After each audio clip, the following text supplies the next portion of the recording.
Some people say hospitals are the most haunted places on earth, that the line between the living and the dead is thinnest where both exist at the same time. I used to think that was just something people said to scare each other. I don't think that anymore.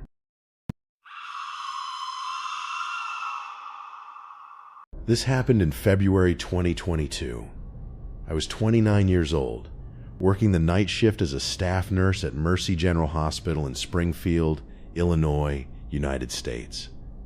By then, I had been a nurse for 3 years. I'd seen deaths, emergencies, and families falling apart in waiting rooms. I thought nothing could shake me anymore. I was wrong. Ward 9 had been sealed since 2019. Nobody talked about why. Not the senior nurses. Not the doctors. Not hospital administration. If you asked, you'd get a vague answer. Renovations. Structural problems. It's being repurposed. And then the conversation would end. Ward 9 was located on the 3rd floor, at the far end of the east wing. A long corridor led to a heavy steel door secured with a chain and a padlock. A faded notice was taped to the front. Restricted area. Authorized personal only. In 3 years, I had never seen anyone enter. The door was always locked. Always. The night it happened, I was alone at the 2nd floor nurses' station. The clock on the wall read 2:13 a.m. The hospital was unusually quiet. Not peaceful quiet. The kind of silence that feels heavy. The kind that makes every distant sound seem wrong. Then the phone rang. I picked it up. 2nd floor nurses' station. This is Emily. Static crackled through the receiver. Then a woman's voice. Soft, distant, almost as if she were speaking from the other side of a tunnel. Ward 9. Patient in bed 4. Please come. I frowned. I'm sorry. What ward did you say? But the line had already gone dead. I sat there for a moment. Ward 9 had no patients. Ward 9 had no staff. Ward 9 had been sealed for 3 years. I convinced myself it was a wrong number. A crossed line. Nothing more. I logged the call and returned to my paperwork. At 2:31 a.m., the phone rang again. The same voice. Bed 4 is waiting. Please don't take too long. My hand froze. I looked at the extension display. 309. I knew the hospital's extension system. The first digit represented the floor. The last 2 represented the room. 3rd floor. Room 9. Ward 9. I immediately called security. The night guard, Michael Harris, answered. I explained the situation. There was a pause. Then he said he would check the 3rd floor. 7 minutes later, he called back. Emily, the corridor is empty. You checked the door. I'm standing in front of it right now. Chain's still there. Lock's intact. I exhaled slowly. Okay, thanks. Maybe that was the end of it. Maybe. At 2:47 a.m., the phone rang a 3rd time. This time I answered before the 2nd ring. The voice had changed. The calmness was gone. Now she sounded tired. Not sleepy. Exhausted. The exhaustion of someone who had waited far too long. Why isn't anyone coming? A pause. It's been so long. Bed 4. Please. The hairs on my arms stood up. I swallowed. Who are you? Silence. Then she spoke again. I was admitted here. A long time ago. Another pause. I don't know how long. I just know nobody came. The line disconnected. I should have called my supervisor. I should have woken the attending physician. Instead, I grabbed my flashlight and headed for the 3rd floor. The corridor was exactly as Michael described. Empty. Silent. One of the fluorescent lights near the end had burned out, leaving part of the hallway in darkness. The steel door stood there, waiting. The chain remained locked, the padlock untouched. I stood staring at it. Then I heard something. A sound from behind the door. A cardiac monitor. Slow, steady, rhythmic.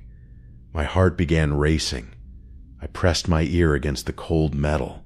The beeping became clearer dot and beneath it. Very faintly, someone breathing.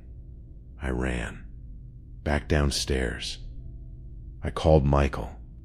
Then I called the on-duty physician, Dr. Robert Anderson. Within minutes, both arrived. I told them what I'd heard. Dr. Anderson looked skeptical, but he took the master key. The chain came off.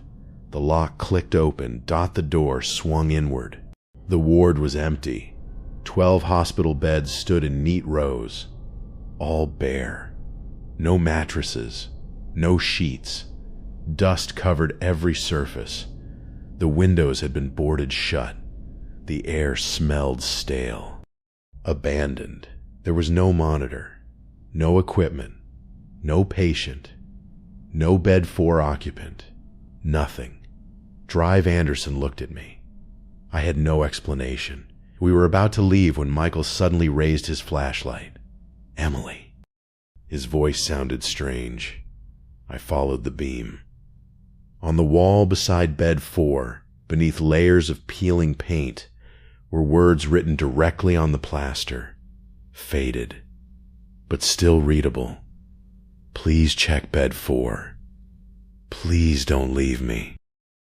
The handwriting was thin and shaky, like someone had written it with the last strength they possessed. None of us spoke. The next morning, I went to the hospital archives. It took nearly 2 hours. Finally, I found an old incident report. The document had been filed by a retired nurse named Margaret Wilson. The report described a patient, Sarah Miller, female, age 34, admitted to Ward 9, Bed 4 in 2018 for what should have been a routine procedure. That night, the hospital had been severely understaffed. Patient files were misplaced. Communication broke down. During the chaos, Sarah's chart disappeared. Hours passed. No one checked on her. No one noticed she had been forgotten. By the time a nurse entered the room, it was too late. At the bottom of the report was the official time of death, 2:13 a.m. 2 weeks later, I transferred to day shift. I told management it was for personal reasons. Nobody questioned it. For a while, I kept the story to myself. Then one night I told a coworker I trusted. She listened quietly. When I finished, she asked a question I had never considered. The calls came from extension 309, right? Yes. And Ward 9 was sealed in 2019? Yes. She leaned forward. Then how could anyone call from there? I didn't have an answer. Before my final night shift, I visited the maintenance office. I asked a technician a simple question. Were the phones in Ward 9 still connected? He checked the system. A few moments later, he looked up. His expression had changed. No. What do you mean? He turned the monitor toward me. There it was. Extension 309 status. Inactive. Disconnected. August 14th, 2019.